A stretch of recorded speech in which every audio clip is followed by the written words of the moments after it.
There we have the newest smartphone by Poco, the Poco F5 Pro. For a rather low price of just 500 euros over here in Germany, you get a strong 64 megapixel main camera that can capture videos in 8K, you have a 120Hz display, and with a built-in game booster, you will have a great gaming experience. But first up, what do we get inside the box? The first thing that pops up once we open up the box is a small package with all of the paper stuff in it, the SIM card remover, and an extra silicone case, which is great for the first few days you have your smartphone.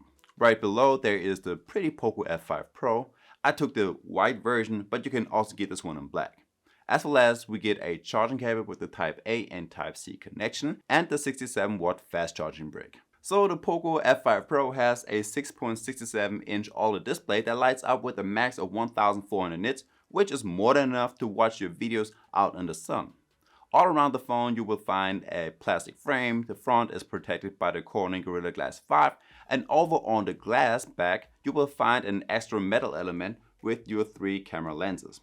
Without the proper case, this one sticks out quite a bit. Like usual with Poco phones, we have a rather curvy design. You see that on the corners of the phone and on the back. If you could have this phone in your hands, you definitely feel that it's a little bit heavier than others with a weight of 204 grams. By the way, it is also IP53 water and splash resistant, so I wouldn't suggest to take a deep dive into the water with this one. Now, if you take a closer look at the display, it's actually great. We get a 120Hz refresh rate that you can even trim down to 60Hz to save some of your battery life, or leave it in the auto mode, which is a good balance between both of them. The Poco F5 Pro supports HDR10+, and in combination with the OLED display, we have a great contrast in the videos. The colors look awesome, they are vivid and poppy, and more than enough for your casual videos on the go. Also, when we head over into the display settings and click on display resolution, we can choose between a 2400 by 1080p resolution or a much higher that allows more details and better pictures in general. Now, not only the display is awesome, but the stereo speakers on this one are great too. They are loud and the quality is good as well. But here goes an example. USB Type-C charging cable. Also, this phone comes with the usual paper stuff and a plastic case, which is one of the best things. Also, just like with many other smartphones, we have Dolby Atmos with a few presets, so you can optimize your audio output or you can create a custom one. Now, as for the battery life, the Poco supports a 5160 mAh battery, and in combination with the Snapdragon 8 Gen 1, you get around 5 to 6 hours of on-screen time. It gets a little bit better if you trim down the display refresh rate down to 60Hz, but 5 to 6 hours is not that bad, and even if you do run out of battery life, you still have that 67-watt fast charging in the back of your hand to charge up the phone super quickly. And the phone even supports 30 watts wireless charging, which you rarely see on a smartphone in that price range. So the Poco F5 Pro comes with a whole lot of features and is running on the latest Android 13 version. So first up, there are a few different variations of this phone with either 256 or 512 gigs of internal storage and 8 and 12 gigs of RAM. Now on the 256 gigs version that I have, about 12 gigs are already occupied by the system, which is okay-ish. So this phone comes with the latest Android 13 features, but also with a whole lot of apps that are already pre-installed on this phone, like Audible, AliExpress, Crazy Juicer, and many others, but gladly it only takes like one single tap to get rid of them all. So the Poco has the usual fingerprint sensor, which I think is doing a great job, and if that doesn't work, you still have a face detection that works just fine.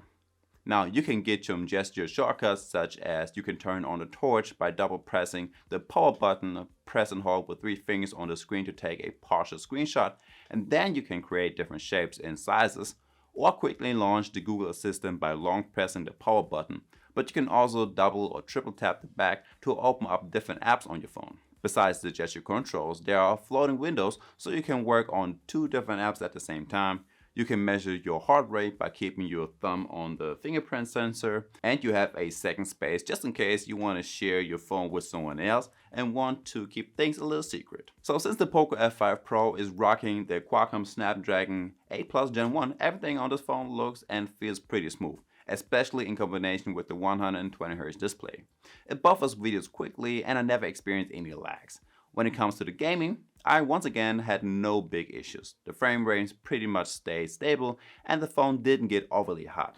I played my car racing games and some shooters or something like Genshin Impact. Also, this phone comes with a built-in game booster, which means you can bump up your performance for the best gaming experience. You can lower it to save some of your battery life, or can do different things like you can toggle on the D&D mode, take screenshots, screen record, and a few more things.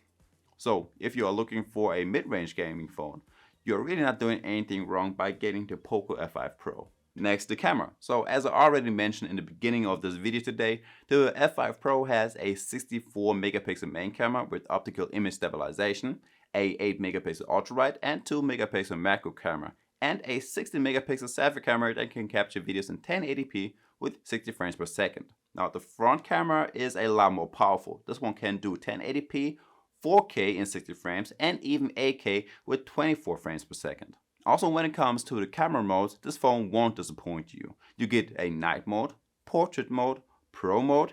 There are even specific modes for short videos, vlogs, and others. So I took quite a few pictures over the last couple of days, and I think they came out pretty good. In my opinion, the colors in those pictures aren't all that poppy, but you have a good contrast and the pictures are sharp. There are definitely a few better cameras out there. The portrait mode has some good background blur, which you can even adjust and make it a little bit more blurry or a bit less. Also, as I mentioned, I took a few videos in 8K and 4K, and of course I tested out the selfie camera. So here we go.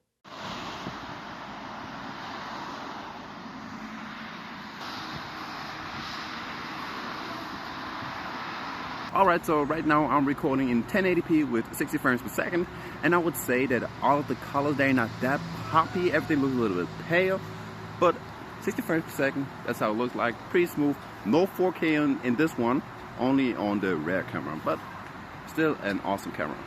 And guys, there we go. That's the Poco F5 Pro. Now, I've also tested a whole lot of other smartphones in that price range. Just click that video right here to get right to them. And I guess with that being said, I will see you in the next one. Peace.